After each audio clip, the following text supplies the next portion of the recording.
بسم اللہ الرحمن الرحیم۔ شروع اللہ کے نام سے جو بڑا مہربان نہایت رحم والا ہے۔ السلام علیکم میرے بھائیوں، میری بہنوں، میرے دوستوں اور بزرگوں۔ میں امید کرتا ہوں کہ اللہ تعالیٰ کے فضل و کرم سے آپ سب لوگ خوشحال ہوں گے، اچھے ہوں گے، بہترین زندگی گزار رہے ہوں گے۔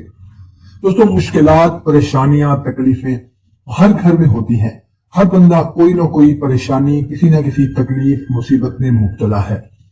تو آج کی ویڈیو میں آپ لوگوں کو ایک ایسا عمل بتانے لگا ہوں جس کی کوئی بھی ایسی حاجت ہے یا کوئی بھی ایسی خواہش ہے جو کہ پوری نہیں ہو رہی، یا ایسا کوئی مسئلہ ہے جو کہ کئی سالوں سے، کئی عرصے سے اس کا پورا نہیں ہو رہا، وہ کسی مشکل میں پھنسا ہوا ہے، کوئی ایسا کام ہے جو اس کی کوشش کرنے کے باوجود بھی نہیں ہو رہا، تو یہ اگر آپ اس پر عمل کر لیں تو انشاءاللہ تعالیٰ آپ کا وہ کام بھی ہو جائے گا۔